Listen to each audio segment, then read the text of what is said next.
Donc ici, je vais vous partager quelques petites réflexions sur la créativité, donc sur le fait d'avoir des idées, sur savoir un petit peu quoi faire dans sa composition graphique, de quel élément ajouter, ce genre de choses, et avoir un rendu que d'autres personnes vont trouver, ah oui, c'est vraiment un résultat qui demandait beaucoup de créativité.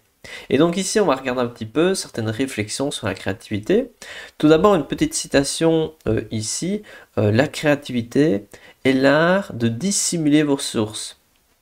Et je vous partage cette citation car en soi, la créativité dépend beaucoup des recherches que vous allez réaliser. Imaginons, vous voulez faire une affiche pour un barbecue, cela peut être tout à fait intéressant de regarder sur Pinterest ou une autre ressource et vous pouvez écrire affiche barbecue party et rechercher tout un tas d'affiches.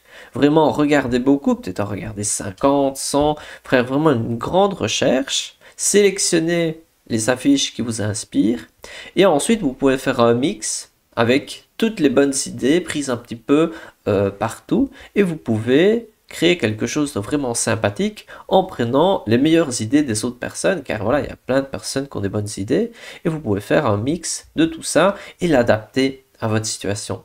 Donc ça peut être une très bonne manière d'être créatif, et finalement, ça ne demande pas vraiment de la créativité en tant que telle, mais de simplement de rechercher, de savoir où rechercher les bonnes infos, et je pense que Pinterest est un bon endroit, et ensuite vous faites un mix des meilleures compositions. Donc ça, c'était le premier point, c'est vraiment que la créativité est fort liée avec tout ce qui est recherche. Ensuite, un deuxième point que j'avais envie de partager, c'est s'imposer des contraintes. Donc s'imposer des contraintes, ici, je vais vous faire un petit exemple. Imaginons, vous devez créer une histoire. Bon, ici, c'est pas trop lié au graphisme, mais c'est juste pour vous donner un exemple, et après, ça s'applique avec le graphisme. Si vous devez créer une histoire, et je vous dis maintenant, créer une histoire, ben peut-être qu'au début, sur une page blanche, c'est pas facile.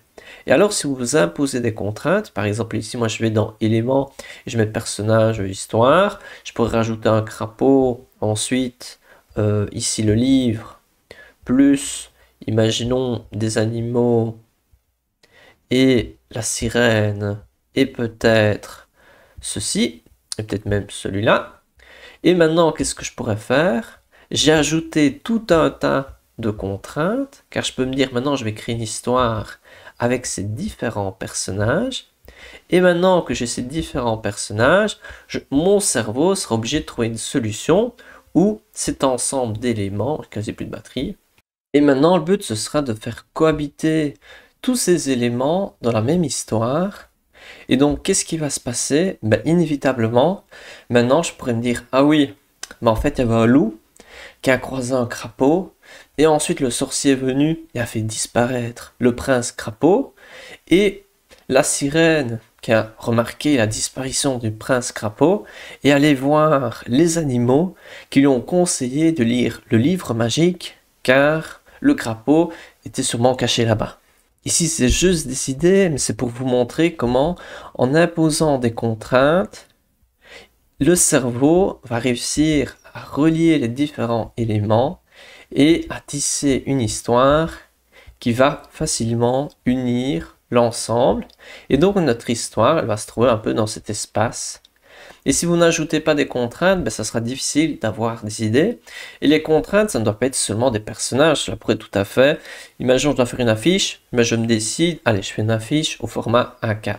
Ensuite, je décide comme contrainte que la couleur principale sera peut-être le vert, parce que c'est une affiche sur, imaginons, quelque chose d'écologique.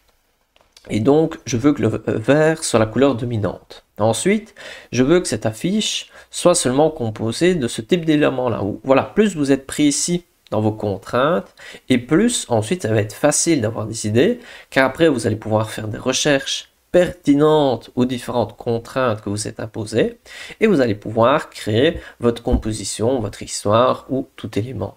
D'ailleurs, souvent chez les enfants, quand on leur demande de créer une histoire, en primaire, on leur dit, voilà, il faut créer une histoire, mais le protagoniste, c'est celui-là, le méchant, c'est celui-là, et on leur ajoute des contraintes pour les aider. Alors qu'on pourrait penser de manière un peu, de premier abord, que donner des contraintes, c'est plus un obstacle pour aider l'enfant dans sa créativité, alors que c'est vraiment le contraire. Plus on donne des contraintes, plus ça sera facile de trouver quelque chose qui puisse lier l'ensemble. Donc voilà, nous avons vu ensemble l'aspect que les recherches sont très importantes. On a vu que les contraintes sont très importantes. Donc on va faire un peu un mix de toutes nos recherches et nos inspirations, de toutes nos contraintes, on fait vraiment tout un mix pour réaliser notre composition. Et enfin, petite réflexion sur un peu la neuroscience par rapport à la créativité. Il faut savoir que notre cerveau, lorsqu'il fonctionne, il peut fonctionner sous différentes ondes cérébrales. Par exemple, dans le sommeil, c'est la delta. Lorsque c'est un sommeil léger, c'est θ. Ensuite, il y a alpha et bêta. Et donc, lorsqu'on est dans la vie de tous les jours, c'est plutôt bêta. Et quand on est dans un état de veille, de détente, de relaxation, imaginons vous marchez tranquillement ou vous êtes dans la douche. Et c'est justement à ce moment-là qu'on va avoir des idées créatives. Car, ici je vais vous mettre ici, lorsque les ondes alpha circulent dans notre cerveau, cela correspond à un état de relaxation léger, de calme, à des sensations de bien-être.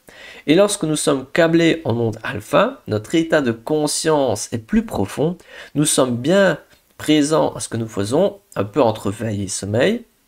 Et les ondes alpha permettent la synchronisation de nos deux hémisphères, notre cerveau droit plus créatif et notre cerveau gauche plus rationnel.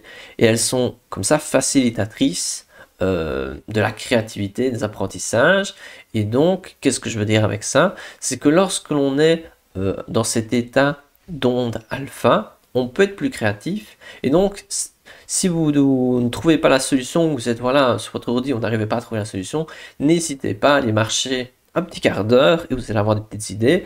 Ou une autre manière, peut-être que vous, ce qui marche bien, c'est autre chose, mais il ne faut pas sous-estimer que pour avoir des idées, parfois simplement regarder dans le vide, vous allez mieux travailler que être le nez dans le guidon dans votre recherche. Donc voilà, c'était juste une petite réflexion sur le fait que donc lorsque l'on est dans les activités courantes et qu'on est dans des ondes bêta, on n'a pas toujours la meilleure prédisposition pour être créatif, et donc parfois faire des petites pauses pour passer en onde alpha peut être une bonne idée pour avoir plus d'idées.